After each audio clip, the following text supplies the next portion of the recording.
Coming up tonight on YCN News, Republican Scott Brown announces he is exploring a run for U.S. Senate against Democrat Jeanne Shaheen. Former Sullivan County Humane Society Treasurer Danielle Morse will be serving a 6-month sentence in the House of Corrections and Unity. And the Norwich Women's Club announces the 2014 Norwich Citizen of the Year for community service. For more news, weather, and sports, it's time for YCN, your local view. Now, your daily digest of the Dartmouth-Lake Sunapee region, southern Vermont, and Windsor County. News, sports, weather, and all that is happening in our area. The news on YCN, your local view. Good evening, and welcome to this Monday edition of YCN News. I'm Rose Spillman. Republican Scott Brown announced Friday he is exploring a run for U.S. Senate against Democrat Jeanne Shaheen. Brown, now living in his Seacoast, Rye, New Hampshire home, told fellow GOP members at the Northeast Republican Leadership Conference on Friday of his plan. While Brown has not officially declared his candidacy, setting up a research team typically is seen by political observers of an intent to run. Currently, several other candidates already declared they will challenge Shaheen for the seat in November. These include conservative Karen Testerman, former Republican State Senator Jim Rubens, and former U.S. Senator Republican Bob Smith. Unity residents approved a $1 million operating budget on Saturday at the town's annual town meeting. All warrant articles were approved except one, a request to spend $35,000 to complete a gazebo on the town green. Newly elected Selectman John Callum told about 100 citizens gathered in the town hall that volunteers could finish the project without the extra money. The Select Board recommended the article, saying the money could be used to complete the project by early July. Volunteers cannot always donate the time to finish a task, and the money could be used to hire a full-time person who could, the board reasoned. Yet town meeting goers agreed with Callum and voted down the article. Unity marks its 250th anniversary this summer. Residents applauded Willard and Barbara Hathaway for their service to the town. Willard Hathaway did not seek re-election to the Unity Select Board this year after many years on that board. Barbara Hathaway was given a beautiful bouquet of fresh flowers, and Willard received a mantel clock. It's March 17th, St. Patrick's Day. If you're looking for a new way to celebrate the day, consider attending one of several Irish-themed films at the Bellows Falls Opera House. Opera House director Rich Angers shares his enthusiasm for seeing classic movies on a giant screen. On Wednesday, head to the Opera House to see the historically based Molly Maguires, and next week, the acting range of John Wayne in A Quiet Man. The Bellows Falls Opera House is owned by the town of Rockingham, Vermont.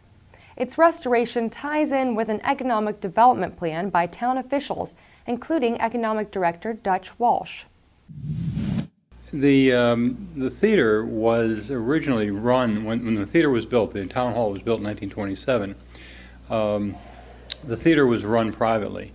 There were some vaudeville shows and movies shown for a number of years. The theater closed, and it was closed for many years.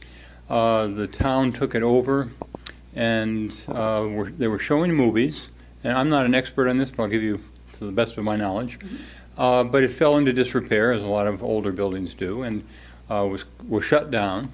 Actually, the individual who was running the private shows, the movies, in the earlier part of the 20th century, the stage had actually been blocked off. So there was no stage there. There was a curtain and a screen.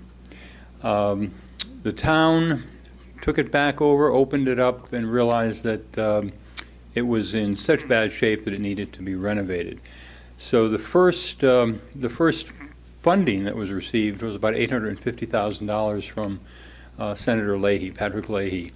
That went toward other grants, a variety of grants and funding from the state and bonding from the town. The total renovation in 2005 and 2006 was about $3.6 million. To check out the classic film series lineups at the Opera House, click on bfoperahouse.com. One month will feature a springtime theme. There's no crying in baseball. Several films for this all-baseball theme include 8 Men Out, The Natural, and A League of Their Own. When YCN News returns, we'll continue with more news. The YCN News continues in a moment. When your child has a serious illness or injury, turn to Dr. Sarah Lester at New London Hospital. A board-certified pediatrician, Dr. Lester specializes in the sick and well care of children of any age, in collaboration with the Children's Hospital at Dartmouth. New London Hospital is in your neighborhood, providing primary and specialized services in its state-of-the-art facility. To learn about our services and our compassionate doctors, visit newlondonhospital.org. New London Hospital, your prescription for living well. Welcome back to YCN News. I'm Rose Spillman. Former Sullivan County Humane Society Treasurer Danielle Morse will begin serving a 6-month sentence March 26th in the House of Corrections and Unity. Morse pleaded guilty last week to embezzling $7,200 from the society between January and July 2013, WNTK reports. Newport Superior Court Judge Brian Tucker also sentenced Morse to 3 years of probation and counseling upon her release from Sullivan County of House Corrections. The embezzlement was discovered when Morse was away on a vacation break. Morse repaid the money before the court hearing. Morse is in her late 20s. Humane Society Director Cheryl Bromley thanked the Claremont Police and Sullivan County Attorney's Office for their work. The Society's new treasurer is Alan Damron, former business manager for SAU 6 in Claremont. Damron could not be reached for comment today. In a related item in Vermont, Pamela Smith has pleaded guilty to embezzling about $200,000 from her former employer, the Shire Riverview Motel in Woodstock. 57-year-old Smith of Barnard entered her plea on March 12th, a press release from the U.S. Attorney's Office for the District of Vermont states. Smith pleaded guilty to 1 count of wire fraud. U.S. District Judge William Sessions released Smith on conditions pending her July 8th sentencing hearing this summer. The July 8th hearing will be held in Brattleboro. A complaint against Smith was filed February 18th of this year. The case dates to information studied between 2007 and early 2013, court officials say. Smith worked part-time at the Woodstock Motel as a clerk and as a bookkeeper. Law enforcement leaders say Smith took the money between 2009 and early 2013 from Shire Riverview. Smith, police say, wrote checks to herself for many personal expenses, including about $40,000 in improvements made on her home in Barnard. Smith faces up to 20 years in prison and a fine of up to $250,000. Members of the Woodstock Police Department and the FBI investigated the case. Meanwhile, in Vermont, on Friday night, the Norwich Women's Club held a spring gala at Tracy Hall, where they announced the 2014 Norwich Citizen of the Year for community service. Cindy Benson was honored with the award, which included a $500 Ledyard grant for the charity of her choice. Per the norwichwomensclub.org website, the winner is chosen based on civic, cultural, educational, or humanitarian contribution to Norwich, the Upper Valley, or the world through community service.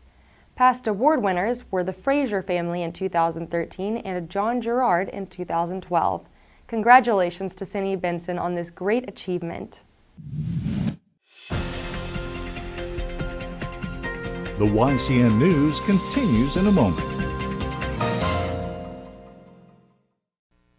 The good folks at H.R. Clough and Kearsarge Heating Oils want you to know that their philosophy is simple. Wow 'em with our service.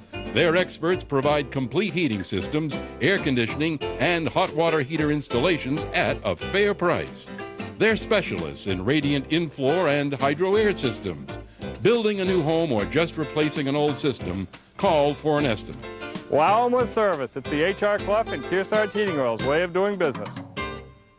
Welcome back to YCN News. I'm Rose Spillman.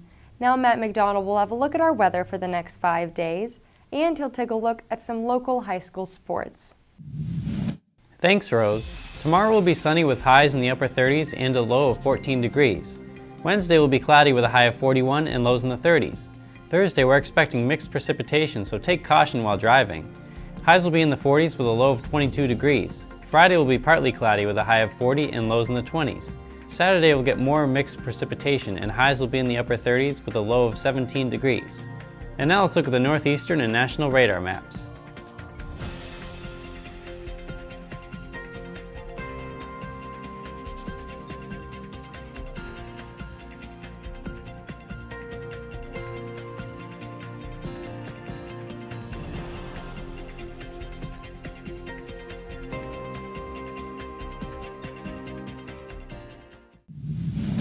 Now let's look at our community calendar.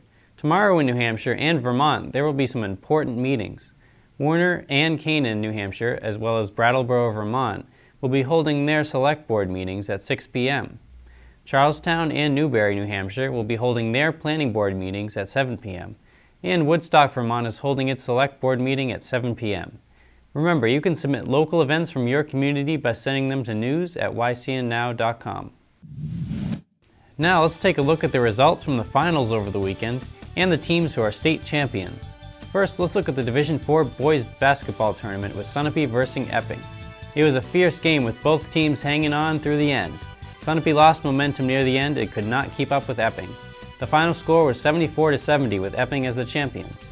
Sunapee had a great season this year and won against Derryfield last week in a powerful semifinal match. Fall Mountain High School had a similar fate this weekend in girls basketball when they fell to Campbell High School. The final score of that game was 57-41. Sunapee was dealt yet another blow with the loss of the girls basketball Division IV finals. They played powerfully against Hinsdale High School. The final score was 48-35. Hanover was our only local team to win a championship this year. This was in girls ice hockey in the Division I tournament. They faced off with Berlin Gorham last week. The final score was 5-1. This will be one of our upcoming YCN Game of the Week games. Stay tuned.